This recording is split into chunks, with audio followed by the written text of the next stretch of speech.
Assalamualaikum warahmatullahi wabarakatuh. Selamat datang di channel YouTube Kisah Sahabat, kisah Islami penuh inspirasi. Kisah Nabi Muhammad beri nasihat sosok pembuat onar bisa jadi panutan.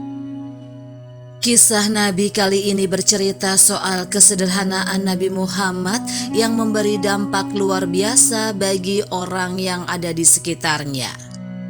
Karena itu, kisah Nabi Muhammad ini patut dijadikan sebagai panutan. Melansir dari gramedia.com, kisah bermula saat Nabi Muhammad mengadakan majelis ilmu di Masjid Nabawi. Masjid Nabawi kala itu masih beralaskan pasir, tanpa ubin apalagi sajadah. Para manusia terbaik berkumpul di tempat sederhana itu untuk mencari ilmu dari teladan terbaik. Namun di saat yang bersamaan seorang badui mendadak masuk. Akan tetapi dia tak ikut duduk di barisan untuk mendengarkan ceramah Nabi Muhammad. Dia langsung pergi ke salah satu sudut masjid dan kencing di tempat tersebut. Sontak para sahabat Nabi yang melihat hal itu langsung menghampiri pria badui itu. Mereka pun meluapkan amarahnya. Hanya Nabi Muhammad yang tetap kalem dan memanggil para sahabatnya. Rasulullah juga menenangkan mereka. Dia meminta mereka untuk tidak mengganggu orang badui tersebut yang sedang sibuk melakukan hajatnya itu.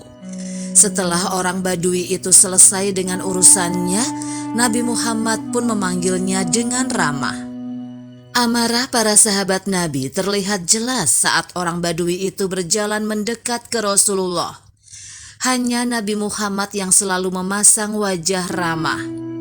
Dengan wajah yang lembut, Nabi Muhammad pun menasihati orang badui itu untuk tak mengulangi perbuatannya.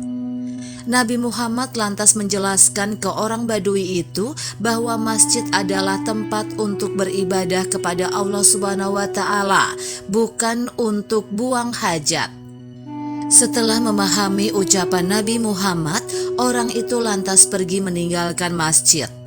Namun dia kembali memasuki masjid saat Nabi Muhammad dan para sahabatnya melaksanakan sholat. Orang badui itu masuk ke shaf dan melakukan gerakan sholat. Dengan lantang dia berdoa sesuai dengan versinya sendiri. Ya Tuhan kami, bagimulah segala puji.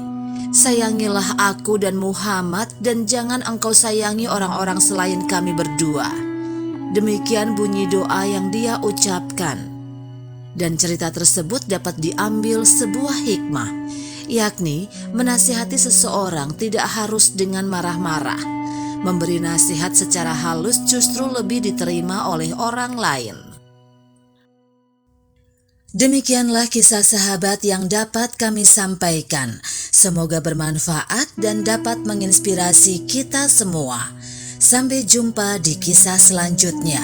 Terima kasih. Wassalamualaikum warahmatullahi wabarakatuh.